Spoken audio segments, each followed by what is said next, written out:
Greetings and welcome on behalf of System Change, Not Climate Change.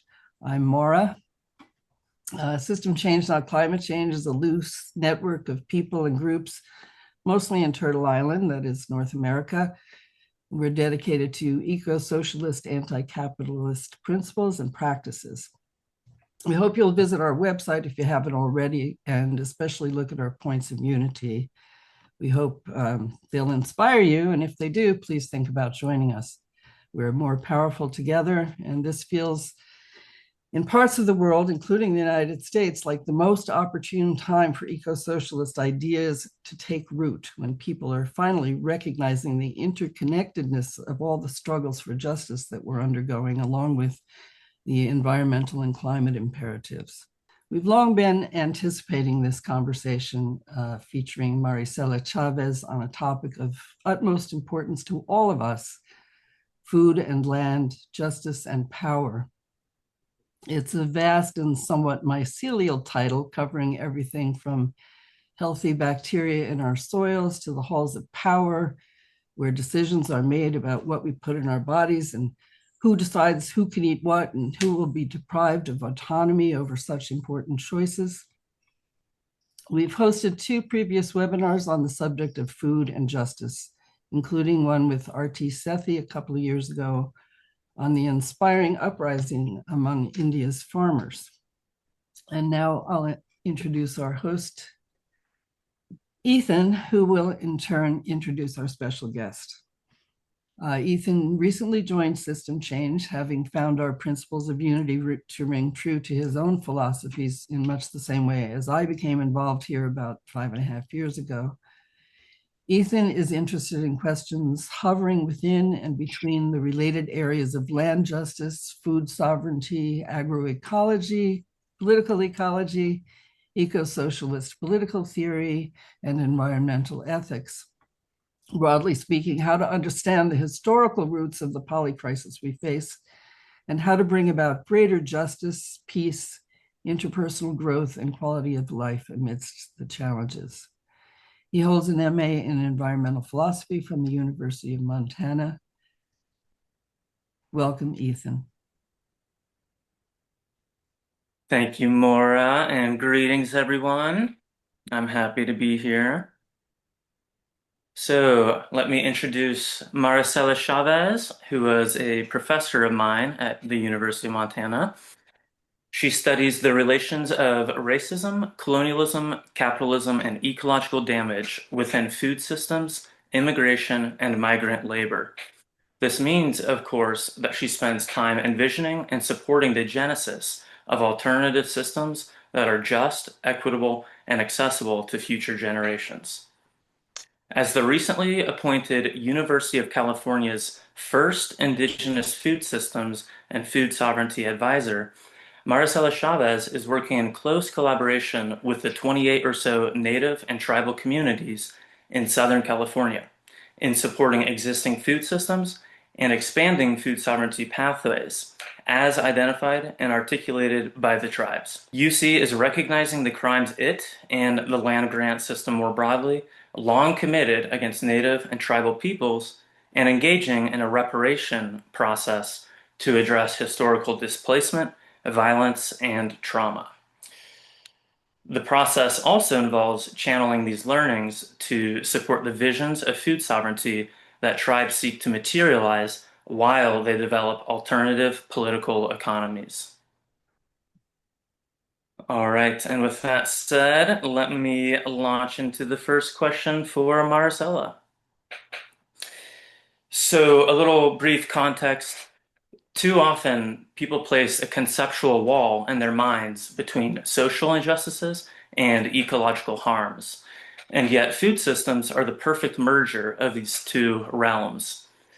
There is also a view that climate disruption is a purely technological problem, and we can engineer our way out of the mess through renewables or BECCS or any sort of eco-modernist technology, rather than a view of climate chaos reflecting deep social injustices, which, if you frame the problem that way, it would call for healing broken relationships between people and between people and land.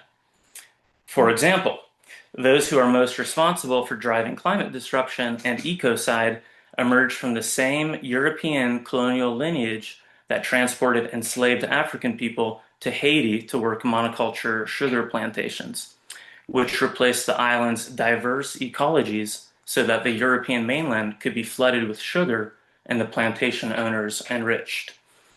And so I hope to tease out these interconnections. And so, Maricela, I want to ask you to start. Can you speak to this historical and present legacy of exploitation in food systems and describe how it's connected to climate disruption and ecological damages? Hi, Ethan. Hi, everyone. So when we talk about today's, joint climate and ecological crises, I think it's really important that we absolutely recognize that they didn't appear out of nowhere, right? You did a great job of sort of tracing some of that already in your question preamble. They're really rooted in a very long history of exploitation that's been built into global food systems, right? And that history continues to shape our relationships and food systems today. There's a quote that I really love from Virginia Nazarea, who is a biocultural heritage stewardship scholar that I have learned from so much. And it reminds me to continuously examine and re-examine how the past has shaped our present and continues to do so. And so she says, why people hope enough to resist and why they resist enough to persist depends in large measure on the past that is their present, right? And so first, right, it's acknowledging the historical foundations of exploitation, right? The colonial powers that seized indigenous land, right, lands and converted them to very profit export oriented plantations. These systems depended on enslaved and coarse labor, right, to get to those profits, right, to be able to generate commodities that would get exported elsewhere. And in doing so and establishing these very sort of monoculture style plantation systems, they replaced the diverse, rich, community-based practices that were there before, that had a more sustainable features to them. And so this model from the outset really led to a huge amount of ecological degradation across different scales. And beyond, that physical damage, that physical ecological damage of soil depletion and deforestation and biodiversity loss, was also the dismantling of indigenous food and lifeways, right, that were very intimately connected to the stewardship and tending of these landscapes previously for thousands and thousands of years, right, prior to the arrival of Europeans on this side of the world. And secondly, I think it's important to remember that this is an ongoing process, right? Colonialism wasn't just a period of time, right? It's been ongoing. And so it's continued to evolve, right? And we see that in the 20th century with the introduction of green revolution technologies, right? This very conventional industrial agricultural approach that was exported across the globe, right? Dependent on synthetic fertilizers and pesticides and monoculture approach to growing food, justified by this, increasing efficiency, increasing yields, right? Responding to other concerns about is there enough food? Is there not enough food, right? Alleviating poverty and diminishing food security. But using these technologies, very industrial type technologies, as a response to that. And so not only did this contribute to accelerating greenhouse gas emissions, but also continue to contribute to the degradation of our soils and our waterways, right? And also the degradation of a lot of native crop varieties that we have been reliant for million, thousands of years to survive. And so, that another way we can sort of see that colonial thread continue to evolve and pull through is in some modern forms of land grabbing, right? Often by corporations or wealthier nations. They continue to mirror, right, these colonial patterns. Communities in the global south are often pushed off their land so that global markets can access cheap agricultural commodities, right? With no concern for, the ecological impacts of those production systems. And so that results in weakened food sovereignty, results in heightened vulnerability to climate impact and continued ecological stress. And, kind of going back to your question about how this connects to climate disruption today, I think, just seeing it from the very built-in exploitative framework, right? And that these exploitive foundations are now what have resulted in one of the biggest drivers of climate change. Industrial ag contributes, huge amounts of carbon, of hydrogen, of methane emissions, which we know accelerates deforestation and remains one of the leading causes of biodiversity loss. And people are being displaced from their ancestral lands, right? Continuously.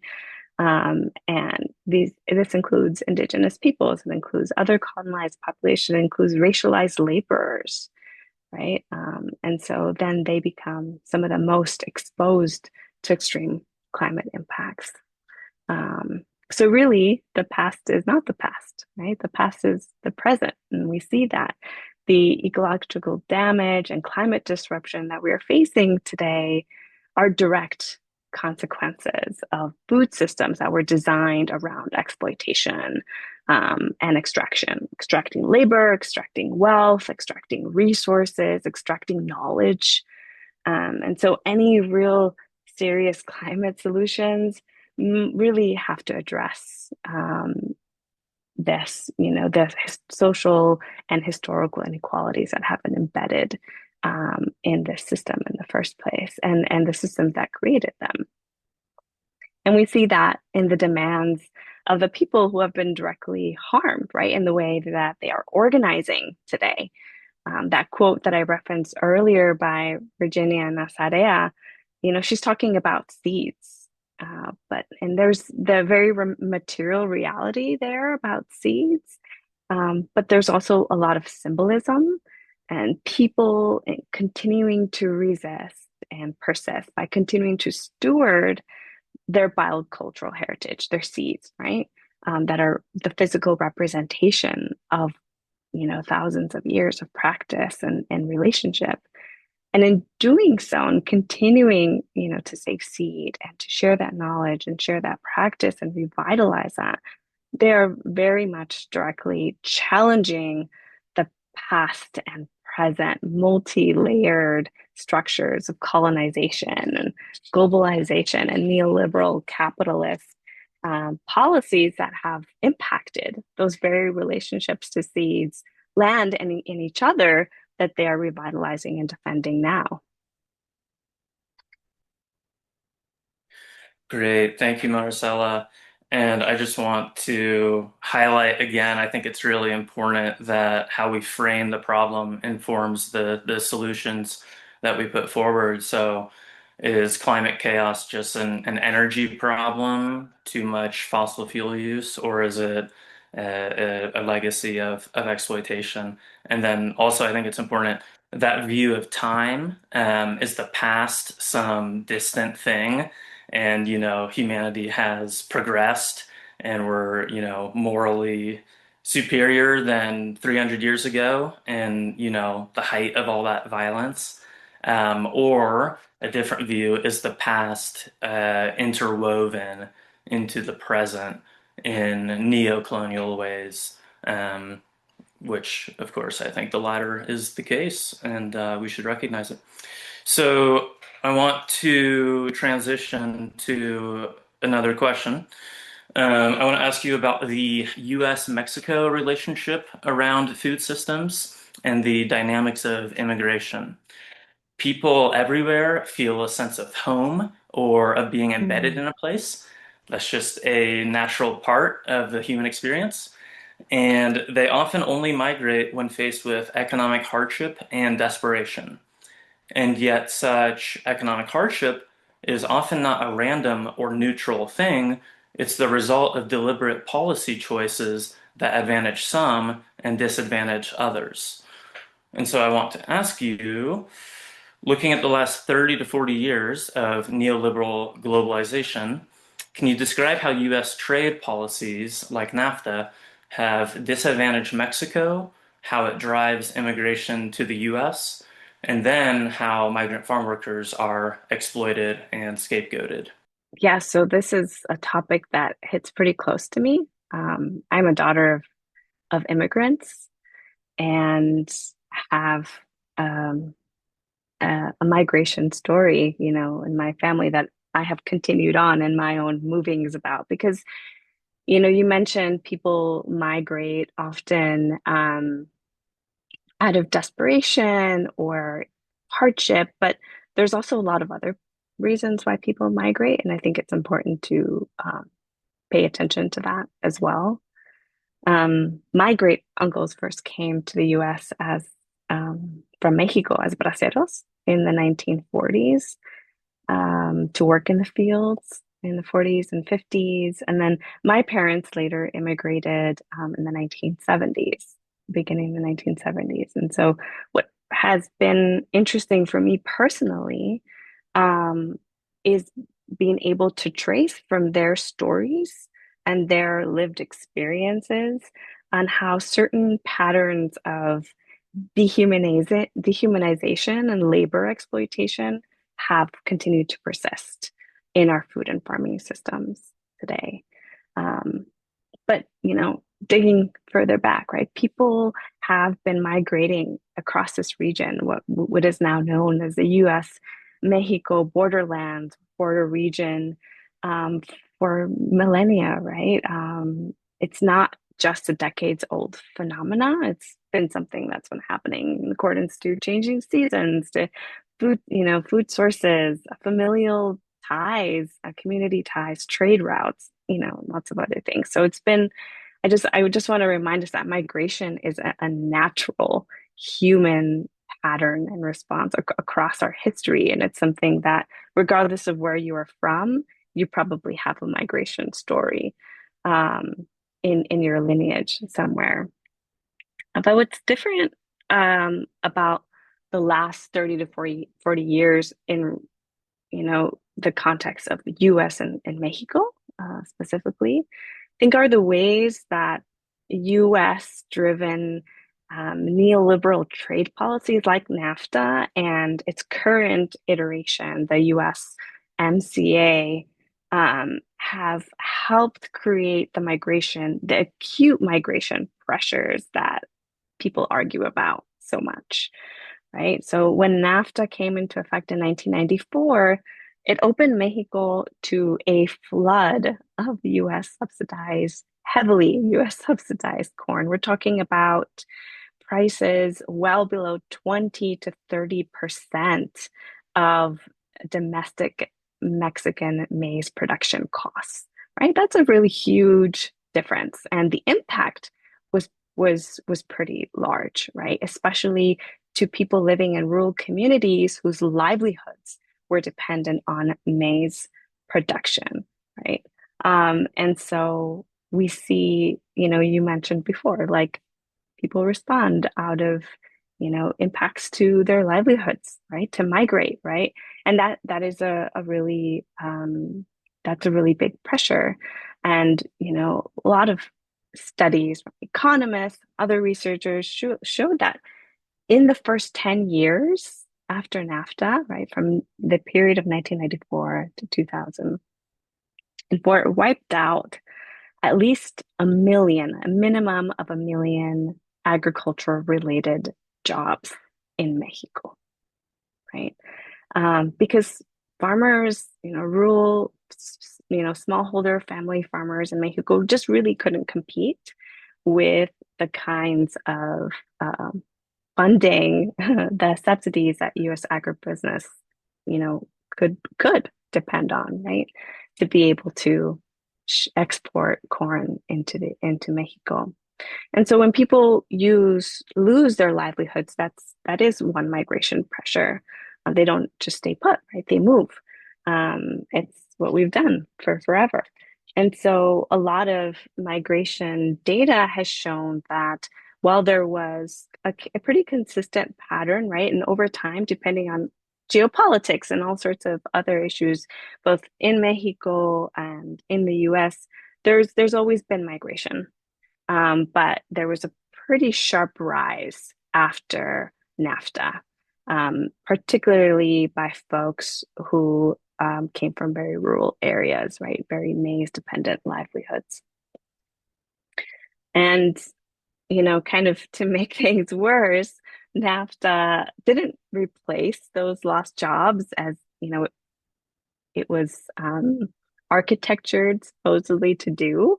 It actually instead produced a lot of low wage, super exploitive maquiladora jobs in the border region, and stagnated real wages in Mexico. So in other words, US trade policy helped create the economic displacement that pushed people north, right? And so when those displaced workers arrive in the US and they step into an agricultural system that depends on their labor but denies them basic human rights and basic protections, this asymmetry, this relationship is a very structural feature of neoliberal globalism, right? Globalization, where capital and goods move freely, right? That's the expectation. But labor protections do not, right? And so that leaves people exposed to wage theft, to working in unsafe conditions, to being exploited, even in legal guest worker programs, which we know there is a guest worker program in the US, but it's not enough to meet the demands from our current agricultural labor system. And so then politicians, right, turn around and then scapegoat these same workers. They start blaming them for economic problems that were created by the very policies and economic rules that the US helped write in the first place, right? And so it's a very clear pattern, right? US trade policy helped destabilize rural Mexico. And this extends in other places as well. I'm speaking to this particular case, but it's the reality in a lot of places in the global South. And this destabilization, right, helps drive migration. And then once workers get here, the system exploits them and then blames them, right? So again, it's not a migrant-made crisis. It is often the narrative around these issues, but it's actually a policy-made one.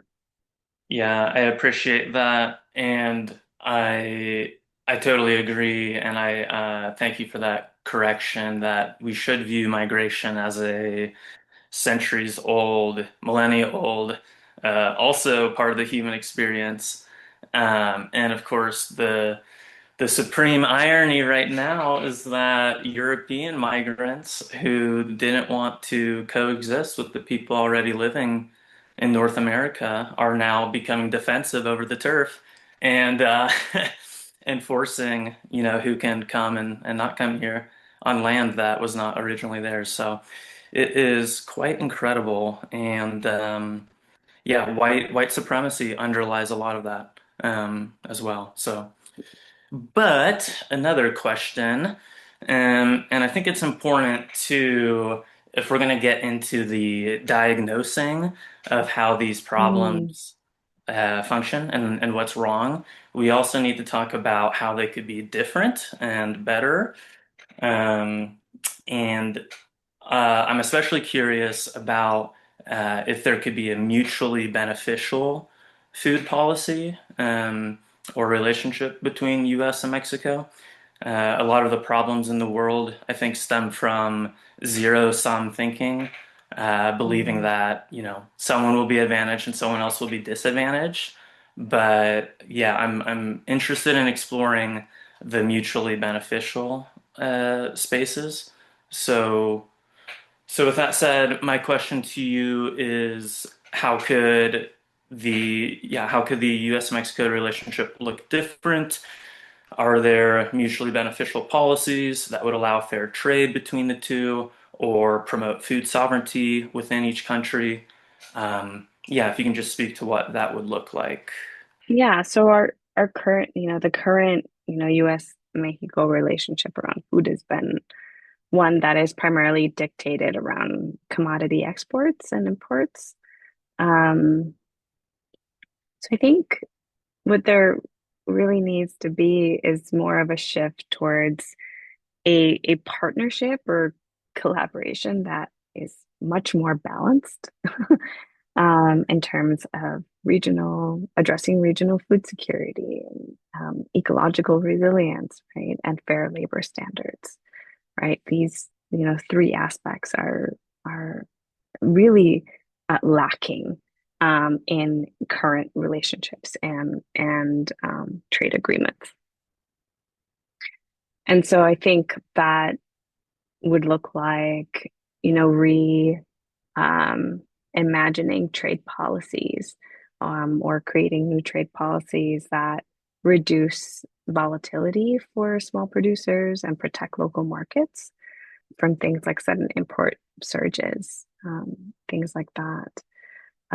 It would also require joint investments across different issues, particularly around maybe regenerative or more, cross-border agroecological approaches to growing food and food access and that infrastructure as well.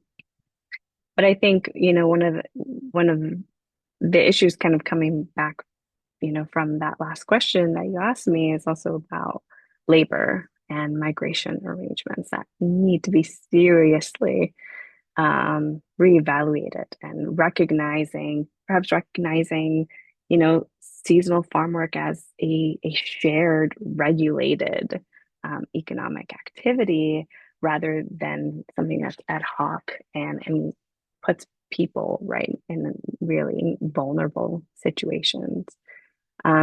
Really just a reframing, right, from an export centric sort of supply chain perspective to more integrated, resilience focused cooperation. That said, um, you know, you asked about like what are some of the ways that fair trade and food sovereignty, could be a part of this, puzzle within each country more specifically. I think it's important to acknowledge first that there are very differing national perspectives regarding food sovereignty in the first place. And so, unless there is a coordinated alignment and articulation, it can be really difficult to be able to, sort of rally around shared partnerships and strategies. So, the federal government in Mexico has articulated in both rhetoric and some policies, particularly in the last decade, a shift towards prioritizing food sovereignty at the federal level. But that's not the case in the US, right? There is no national scale articulation from the federal government regarding food sovereignty, right? And so that puts people in completely different places, right? In terms of like how do food sovereignty initiatives as articulated and proposed and enacted in Mexico, how do they fit into these other, larger geopolitical conversations and arrangements, particularly around trade? Um, if there isn't a shared communication, like clear shared priority, it becomes much easier if there is that to begin with. But I think even if there isn't, um, there are ways that that sovereignty can be protected, right? On both sides, by rebalancing trade rules to protect producers, um, strengthening, right, these labor and migration frameworks, and investing in shared resilience, because we share a border, right, and we share a region, and nothing happens in isolation, and it's really important to be able to support, right, like joint funding for drought resilience, for soil building, for all sorts of different things, and of course expanding more equitable land access and finance programs across the region. And I do wonder how much of the US's lack of a national food sovereignty policy is due to the power of the dollar. Just it's changing now, but with the dollar probably still making up the majority of global trade, and central banks of other countries having to hold the dollar, and whereas we can just print it. I mean, most money is digital, but Mm, whereas we can just print it, they have to they have to engage in economic activity to raise their currency to then translate at an unfavorable rate to earn dollars. Um, and so, I wonder if moving forward, it seems like the position of the dollar is changing, and so if that means that we won't be able, if the U.S. won't be able to import goods cheaply, because that's been the privilege that we have, and without importing goods cheaply, if that could lead to trying to revitalize food sovereignty here, and you know, grow a lot more food here. Um, Okay, so two more questions here. By the way, everyone, before the Q&A. But so I want to shift and ask you about your current work at the University of California and working with indigenous nations on food sovereignty projects. And if you can also kind of describe the goals of environmental justice, decolonization, and food sovereignty. I know those are tied into your work, and maybe not everyone on the call is familiar with those terms. So if you can just describe those as well. yeah, so in my current role, I have been spending a lot of time sort of mapping out the landscape, really learning about existing native and tribal food systems and food sovereignty initiatives and projects in Southern California, which is the region where I am working in. I do a lot of listening to learn about what tribes envision, um, to the extent that they are comfortable and willing, able to share. Um, it's very complex because there are so many different, interacting layers. For one, I work with the University of California. And as a land grant institution, there's a history, right, of land grabbing, of profiting, of extraction and harms committed against Native and tribal peoples across the state, right? And that's very similar to a lot of other land grants institutions across the country. Um, and there is, I can drop it in the chat if anybody is curious to learn about this, I'm putting in the land grab report that was published by the University of California, acknowledging those harms and then listing a series of steps moving forward to be able to do some reparation. And so there's a huge amount of accountability to do, right? A lot of repairing, a lot of building relationships and trust that has to be earned, right? And it takes a lot of time and it requires continuously re-examining motivations and objectives and processes, within a very bureaucratic system, which are, large universities. And so it's challenging. And so, you know, I, one thing that I'm really trying to focus on is to think about how I can be the most useful in this current role for tribes and tribal serving organizations, which includes understanding even if and how it is appropriate for me to engage with Native and tribal communities. And to make things a little bit more complicated, I'm not Native, right? I'm not Native Californian, like Native Indigenous Californian. I'm a mestiza Chicana.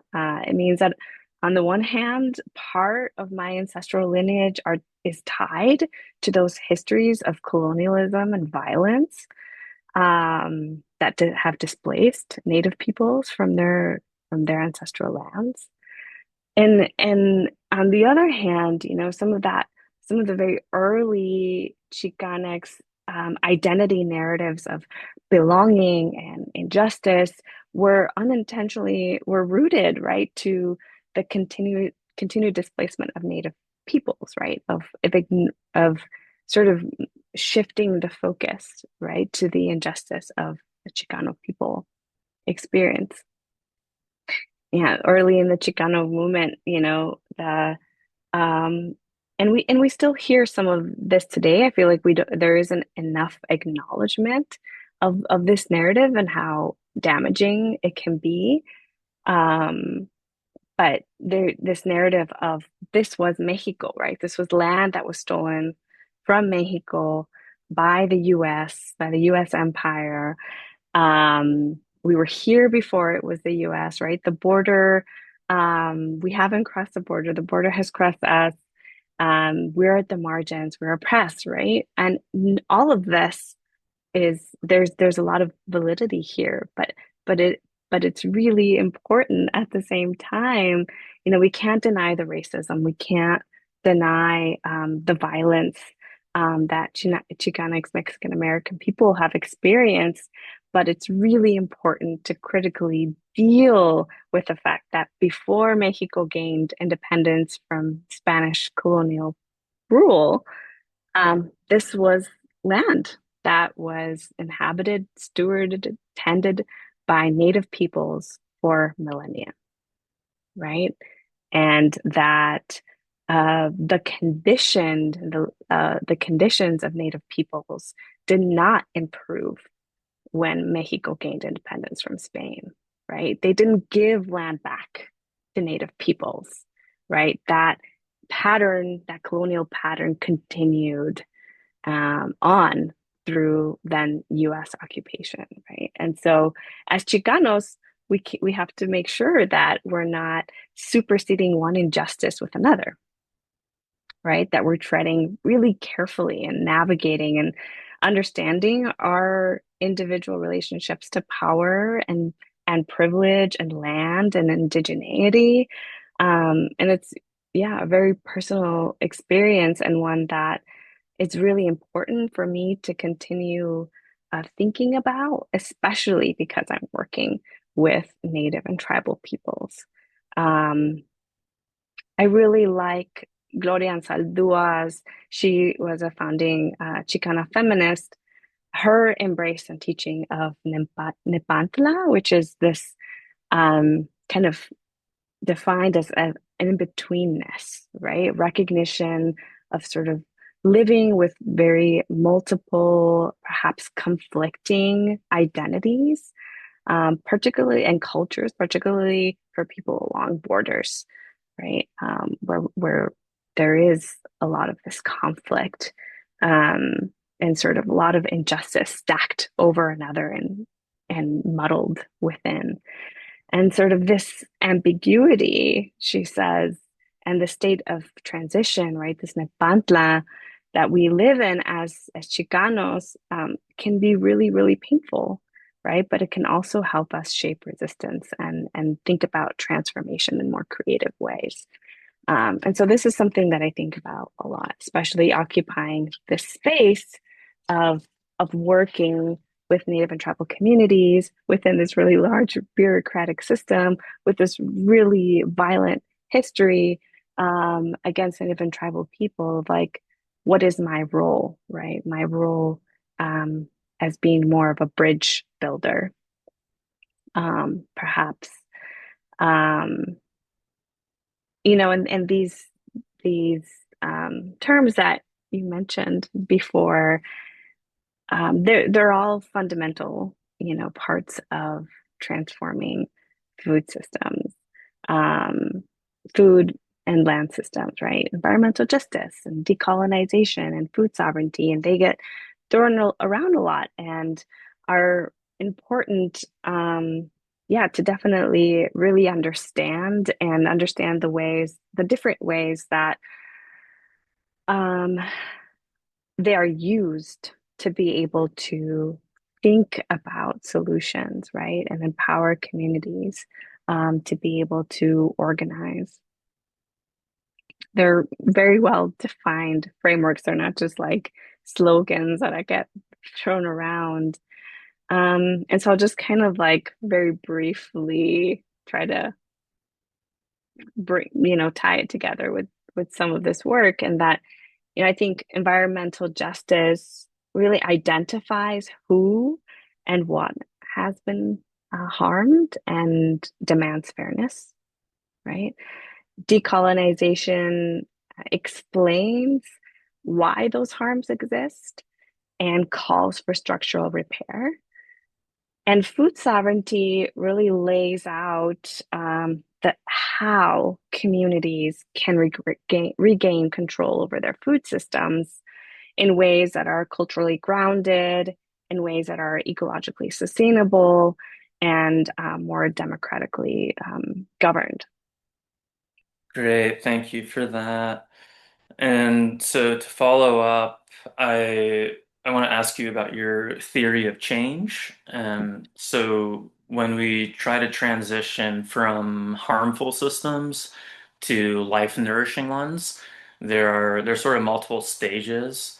One level is analysis, like we've been doing, of how our current systems are dysfunctional. Another Mm. level is, positing alternatives and saying how it could be different.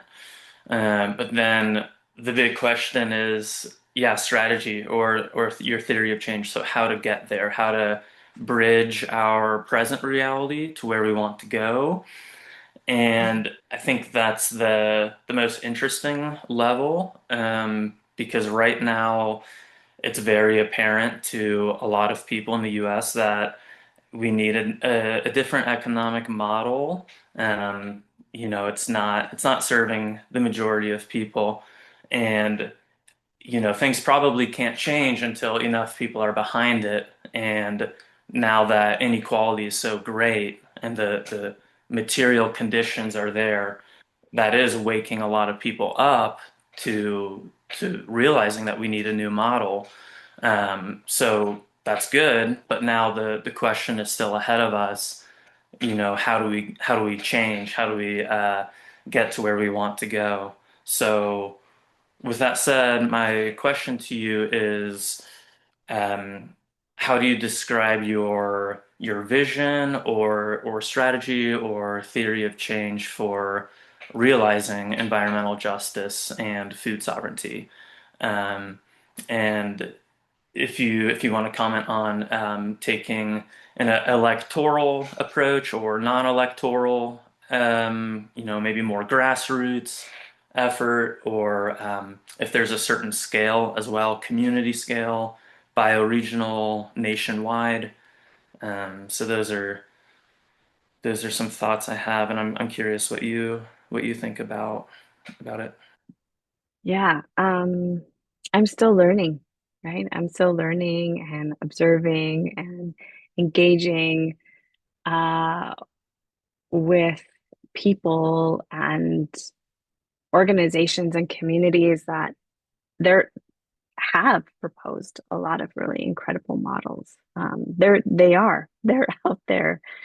Um, I think that it can't be either or. I think that in my view, there needs to be articulation and organization happening at every scale, right?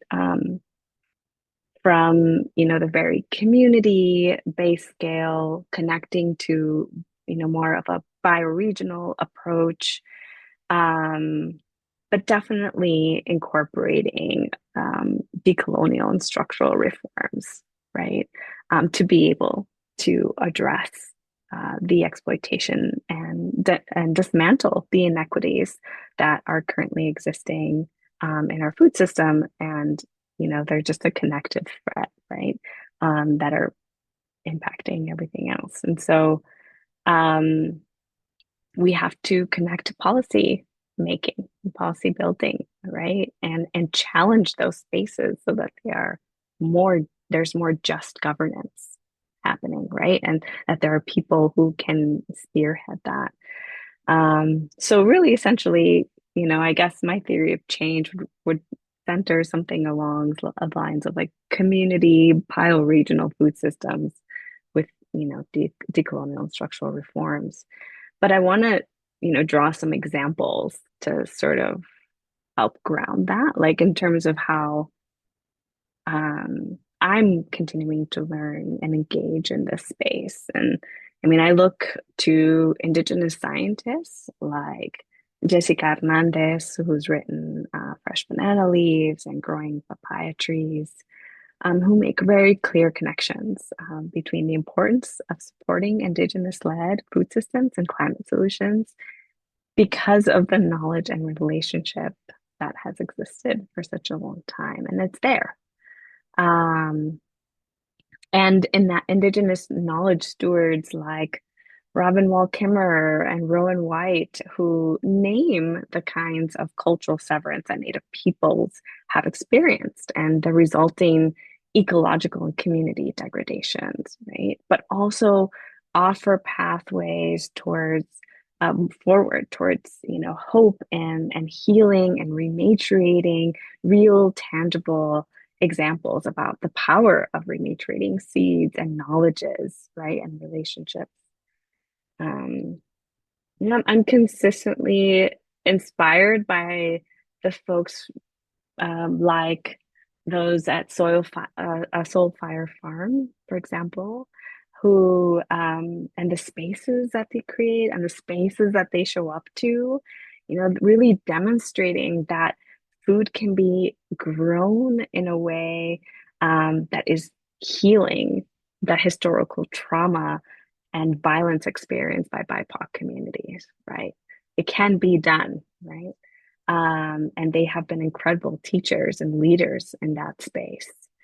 Um, and I really love the work that the HEAL Alliance, Health, Environment, Agriculture, Labor Food Alliance has been done and in doing and connecting across different scales. I feel like they do a really good job of connecting from that very community-based scale to policy in particular, um, and labor in their work with migrant farm workers. And so really partnering with communities, reaching out to dismantle exploitative policies in our food and farming systems to realize a more equitable community-led solutions. So yeah, there's work to be done at each of those scales, but more importantly, a lot more work to be done to connect across these different scales in order to be able to realize much larger structural systemic change. Thank you. Yeah,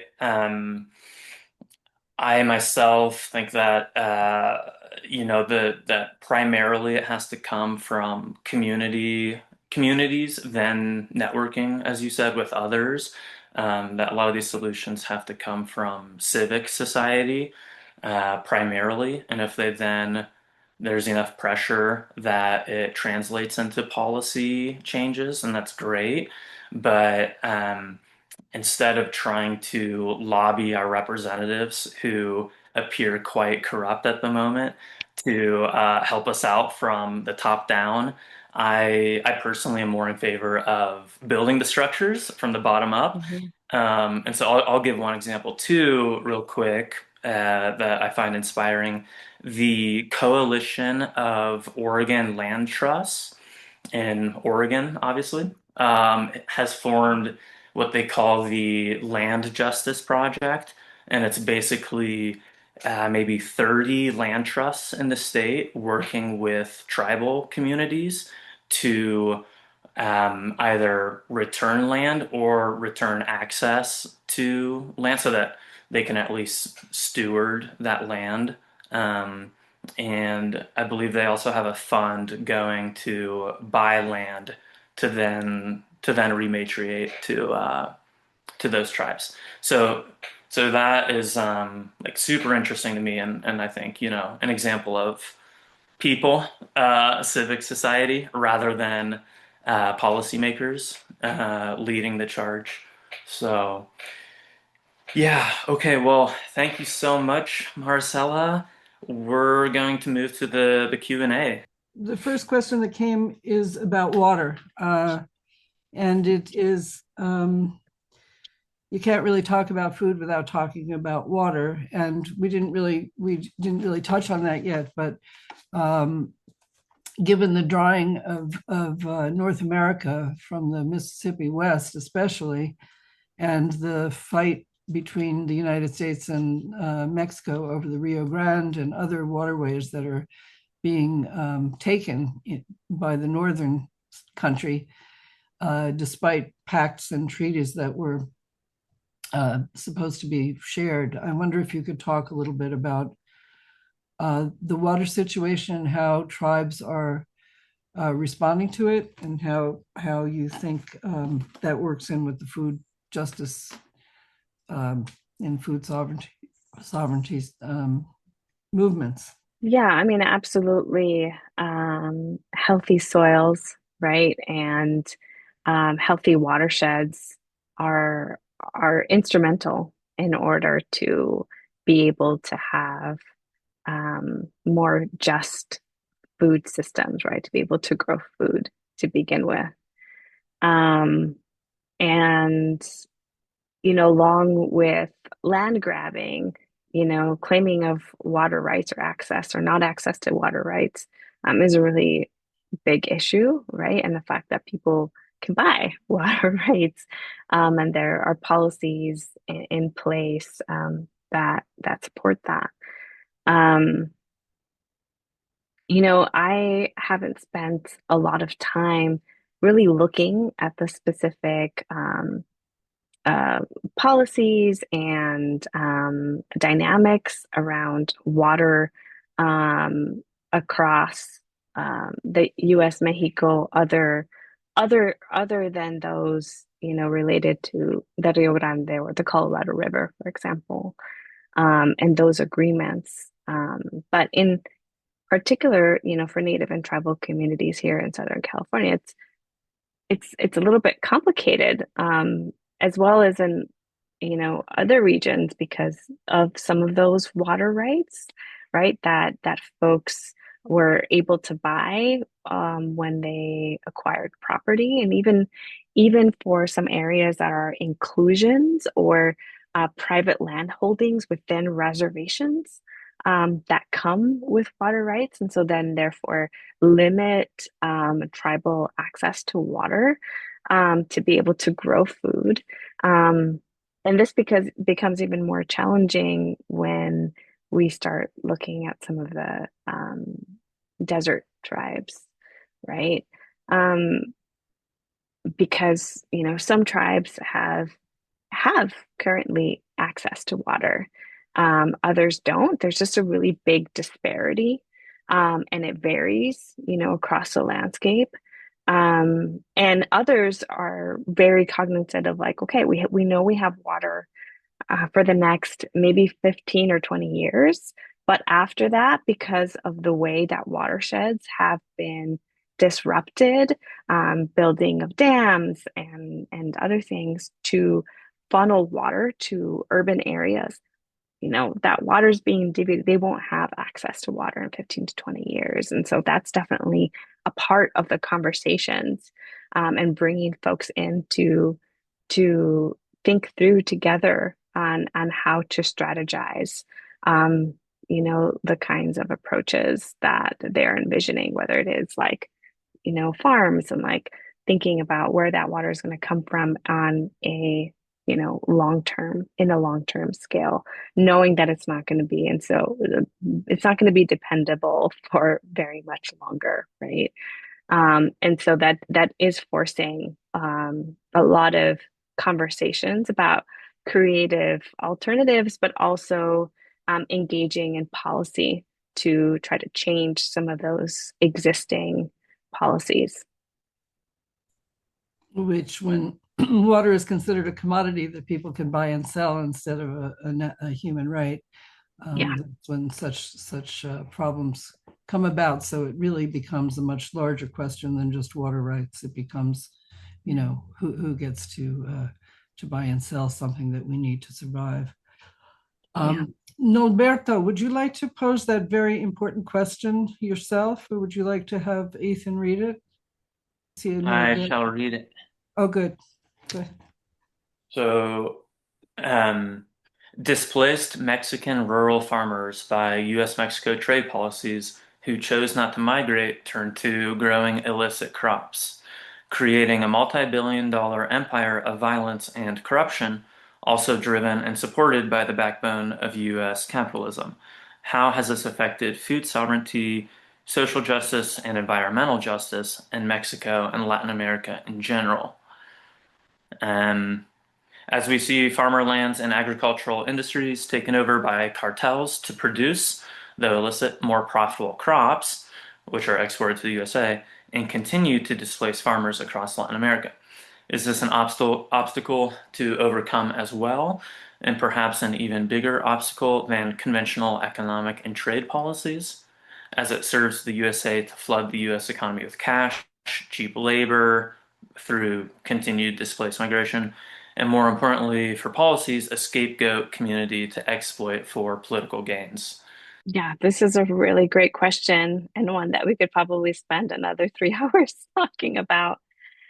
Um, it's something I think a lot about, in a lot of different ways. I think, there are kind of two things here. The first is about the ways that it directly impacts, um, food sovereignty and social justice and environmental justice more broadly, as was like the first part of his question.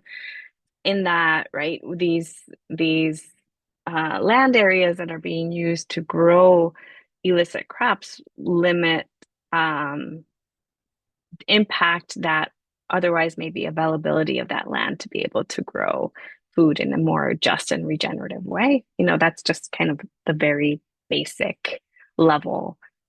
Um, but I think there's a much larger conversation here, right? That definitely goes beyond just economic and trade policies. It goes, um, it dives into these power relationships and what you were mentioning earlier, Ethan, about the power of the US dollar, right? And it is, it is connected to trade policies, right? This incredible displacement that happen and impact to rural livelihoods. But I think it's not, it's a growing trend. It's an issue, it's a conflict, land, ideological, environmental conflict that is not just particular to US and Mexico, but that we have seen across different places in Latin America and other places in the world as well, in terms of how um, trade policies have been impacting livelihoods, and what are some of those alternative um, crops then that folks, are turning to. I mean, this has happened with logging in Michoacan, right, as well, to make room, illegal logging to make room for growing more avocados, right, to expand avocado plantations because um, there's a huge demand of avocados from Mexico and the US, right? And so I think it's really complex, and it goes it takes us into conversations of corruption, of course, and about incentives across both sides of the border. And if I can just add to, I think that there's sometimes a false view that illicit economic activity, black markets, cartels are separate from above ground economic enterprise and politicians. That clean separation between the two, I do not think is true. That's a rabbit hole that people can go down, but there are often connections between the illicit and the above ground, halls of power. So, And I'd add to that also fads, food fads. I mean, like you say, avocados are in great demand because of health issues, and then quinoa and amaranth and chia and all these things that become fads. Even almonds, almond milk became a big substitute for cow milk in the rich countries. And so almonds, which take an awful lot of water to grow, huge swaths of land in California that is already too dry, were turned over to almond production from other things that weren't as water intensive, things like that. So, I mean, the integration of these things is so important. Yeah. Ken has a question. Sorry, I just wanted to point that out. Here in Costa Rica, we see palm oil has taken over millions of hectares of land. And now uchuva is a big thing in parts of the country. They're making uchuva liquor. And so uchuva is taking over parts of land that used to be very biodiverse. It's becoming a monocultural area, very worrisome. Ken, go ahead. Hi there. I'm really curious as to how, I mean, these issues are all extremely important. They almost seem at times to be issues that we might better be able to deal with once the working class has seized power in the advanced industrialized countries. Mm. I suppose there can be co-development, of the working class movement and the food and land and, movement. Do you have a message that you tune to, let's say you've been invited to address a union? Do you have a message that you've tuned to kind of address class issues and union issues? I'm just wondering how we get these two movements together, because together we'll be more powerful. Go ahead. Yeah, thank you. I'm a big believer in cooperatives and collective action. And I think, I mean, we have a lot to learn from unions in particular, and the kinds of gains that they were able to realize. But also we've seen in the last decades and later half of the 20th century, huge attacks against those kinds of organizing coalitions, and so the very vehicles through which people were able to have more fair labor conditions in the US. Um, but I think, we also see, as we're seeing, more and more, this like just compounded, right? experience of injustice, of poverty, of this disparity, right, getting larger and larger between wealthy and working class, and how that impacts people in their personal lives and in their communities. I think we're seeing, stirrings of folks wanting to revisit and understand how to, take that legacy of organizing to be able to address, our immediate issues today in terms of moving towards, more environmental and food justice together as connected. And I think, yes, most definitely, you pointed out, like, this isn't going to happen unless these priorities are the ones leading the change, right? People from working class, people from grassroots, level organizing, because our priorities do not match the priorities of the people who are lobbying against justice, right?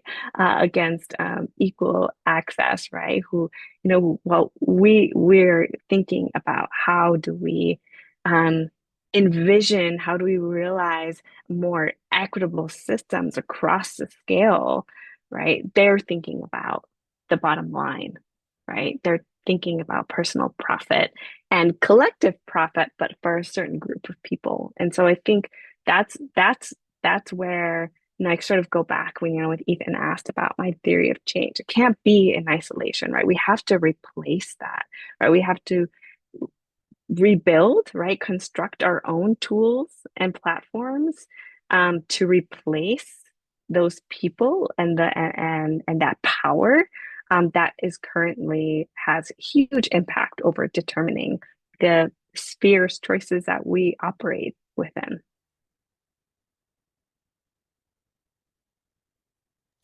So Vishwa has a question. It's relating to Africa, actually, and wondering if you can help with some problems there. Go ahead, Vishwa. My question is on strategy front. That's my pursuit at this present moment. So I wanted to ask you, if I'm not wrong, your how right now is to figure out what works at what scale and how they can come together on another scale. So, and the why is what you painted, that we have systemic problems across the world coming from the incumbency of the last system, the present escalation in the climate problems. So I would like to ask you, what difference would it make if we study what doesn't work and why, rather than studying what works and why? In my personal perspective, and I'll just say as a caveat, I've always kind of taken a more, I don't know, diplomatic stance to things. Like I always tried to figure out, like, what is that common space? I don't see it as either or. I think that there is equal value in understanding what didn't work and why, as looking at what is working and why, right? Because it helps inform that what is working and why. It helps us remember, right? That's why that didn't work. And identify those things so that we can look at present solutions and expand upon them, build upon them, make them better. And so I think there's space for holding both to some measure. And the follow-up question is, what is the qualitative and quantitative work that you are planning to endeavor at this present moment, and how do you keep on updating the process as you feel the need? So I'm mostly a qualitative researcher. So I, um, at this time, really have been focusing on qualitative work as a way to gain a deeper understanding of these issues, to listen, to learn, right, and envision solutions, but that are very much rooted in like the experience and knowledge of others, right? People living in at the forefront of these spaces. And but moving forward, but there's a need for collaborative research, right? And so most definitely, while my personal experience and expertise falls within more of the qualitative um, scope, I do envision, and I've already been in conversation with folks within and outside of UC to be able to incorporate some more quantitative approaches to help us, with in co-development with tribes, right? Because there's a really important aspect of Indigenous data sovereignty, right? And that whatever research and work that we do moving forward, that it really is responsive to what they articulated as that they need and want, and what they want to do with that, right? Perhaps they don't want to share that data. They don't want the university to have ownership over their data. And so having those early conversations helps us identify who are people that we can collaborate with and what are the types of data, qualitative and quantitative, that can be most useful. Should we do one final question? Well, we have two really good ones that are hanging, and one is from Abigail. I wonder if she wants to ask her own question. Mar, it's so good to hear your voice. Thank you for a wonderful talk. And yeah, I've been really reflective. I'm speaking for Montana on the Blackfeet Nation, and I'm relatively new to this community. And recently, with the SNAP benefits, there's just been a lot of increase in food insecurity, and then just an amazing amount of mutual aid. And that's looking a lot of different ways. And it's making me reflect on the connection between like cultural values around food, but then also like food on the table, and how sometimes it feels like it's hard to bridge those things, that there's so much need for dinner, and the process of taking something that is not industrialized, is not kind of a easy commodity, is there's so much demand of time, and not to mention kind of like the just kitchen space. And I'm like, man, I am curious in your conversations with people, if in especially with Indigenous communities, of people representing their own needs and food values, if this comes up at all, kind of the authentic need for food that, just food on the table, and how that relates to these traditional foods where access. Well, okay, I'll stop there. Yeah, thank you for bringing this up.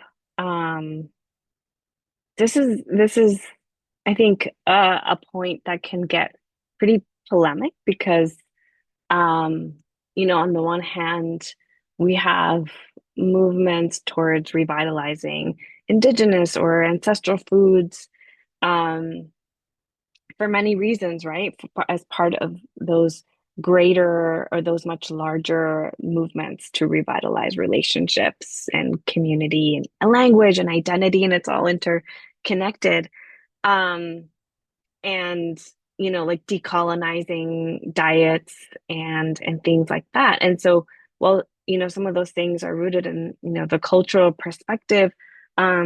There's also real like valid um health benefits, right? Like real tangible health benefits of those kinds of diets as opposed to more Western industrial lies like processed foods, diets, particularly in the context of historically, colonized peoples, indigenous peoples. And so, there's that aspect, right, of like health. Like we know that these foods are healthier, right? But at the same time, it's been hundreds of years, right, that this more, Western approach to food, um, and I guess in the last 100 years, more, even more so, more processed abundance of processed foods, right? It feels like everything comes wrapped in plastic. Everything has some crazy list of obscure number of ingredients that are supposed to be good for us. And and that reality of like we have to eat, right? We need to have food, and acknowledging that the capacity to be able to go back and reclaim your indigenous ancestral foods, whatever they might be, whether they're European ancestral foods or whether they're indigenous ancestral foods, etc. Um, it depends a lot about how much agency you have in your food system, right? Your ability to be able to have access to those foods. Whether that means the land to be able to have access to grow your own food, or the local community, resources and in place that make those foods available to you so that you can reclaim them. And that's not the case for everybody. And it's important to acknowledge that. And it's important to acknowledge that food is such an intimate experience, such an intimate relationship, right? It literally nourishes our body. It literally keeps us alive. We are dependent on food. And there's a very nostalgic aspect about food relationships as well. And they're all valid, right? So if somebody says, getting a Big Mac from McDonald's, I have a soft place for that. It means something to me. There's likely a story behind that. There's a relationship behind that. And it's important to be really humble and not judgmental in that space, right? And so you bring up like, recently the food insecurity happening with the pause and SNAP benefits and going forward, right? What's going to be happening with SNAP programs and so forth. I've been seeing that here too in some Native and tribal communities where, yes, we would love to be they're like, we would love to be able to have access to our native foods, but also we have to eat, right? And we also have to acknowledge that history, right? Like the commodity boxes and the fact that those are comfort foods now, and that folks have maybe a closer relationship to those commodity box foods than they do to their native and tribal foods, right? Because of the history of colonization and the disruption to that, right? And so how can you tell somebody, oh, you're wrong to love your fry bread? Like that's just inherently wrong to say that, right? It's contributing to the erasure of that history, and passing along a judgment rather than supporting, constructing alternative pathways that can slowly start to heal, right? It's like it moves away from that healing focused pathway that we need to be engaging in more deeply. So, Tony Del Plato, would you like to pose your question? We're going over time, but this is such an important conversation. We're going to make an exception. Tony, and Marisela, then thank you Alessandro. for your incredibly clear responses to all of the questions and what's going on in the world. I had this just crazy idea.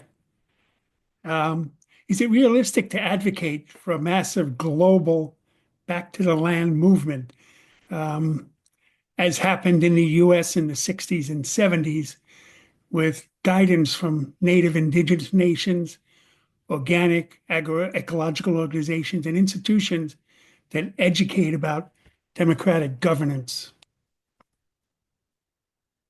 I love this question. Tony. I thought it was I think about crazy. it all the time.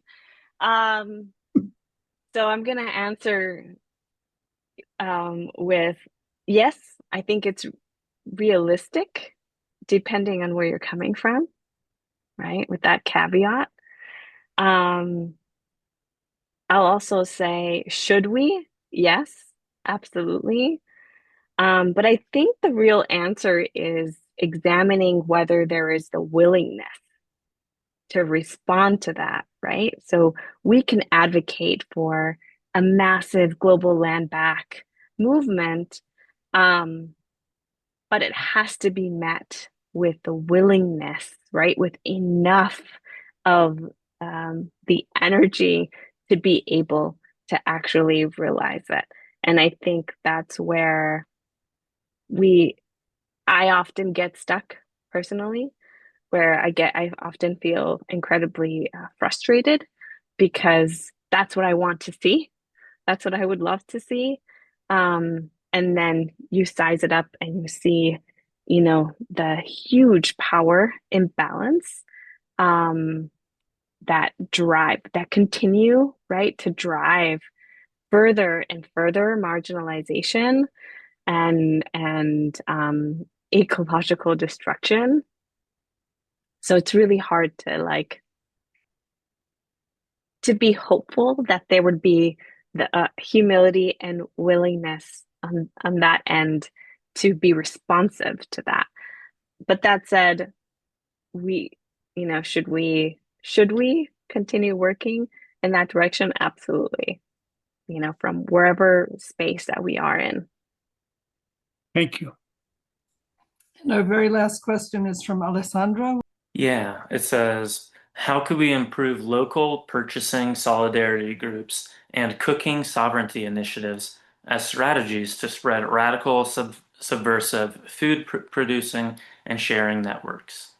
Yeah, I think I mentioned this probably a little bit earlier, but I really believe in the idea of cooperatives, from farmer cooperatives, and in particular to like more, community resource cooperatives. And I think these are spaces that um, we could really expand on and support. I would bet that most of us live somewhere where there is some kind of cooperative, right? That we could be directly engaging in, either supporting, right, by in some way participating in, and learning from, right, to be able to address some of these other areas, especially around food production and food procurement, and distribution. Um, I think a lot about farmer cooperatives in particular, because the sort of startup costs, especially for new farmers, right? People who want to be able to grow food in a regenerative, just way, to be able to have access to that land, to be able to have access to tools, and even mentorship, right? And community, to be able to do that can be incredibly daunting. And so having more cooperatives can help, create, these alternative spaces where there is more of a, where we continue to sort of nurture this idea of like shared experience, shared resources, which is, I think, what, hundred thousands of years ago, the way that people lived. And most of us, a good amount of us probably really crave in our lives, right, to live in a more collective, interconnected experience, especially with the incredible amount of different conflicting stimuli and, rhythm, right, the pace of our lives. Well, thank you so much, Marisela, for your time. And thank you everyone who tuned in to listen to this. And Maura especially for helping to host this and the rest of System Change, Not Climate Change.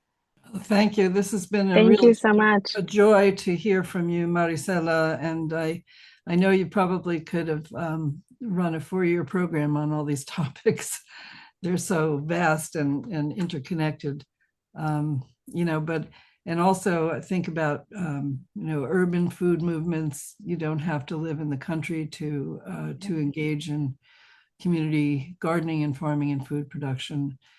And I do hope that those of you who are new to system change, not climate change, I see a lot of new faces from other places in our world, and delighted that you've joined us here today. Please do check out our website. Marisela and Ethan will be on YouTube in the next day or two. We do a light edit and we'll post it, and everybody who's registered will get a notice when it goes up. So please share it with your communities, because there's just been so much wonderful information here. And I love the way you present too, Marisela. You're so egalitarian and just what we would expect from someone who does the wonderful work you do. So thank you so much. And thank you, Ethan, for bringing her to us. Good Thank you, everybody. Good day, good evening, good night. Blessings to all. Thanks for joining us.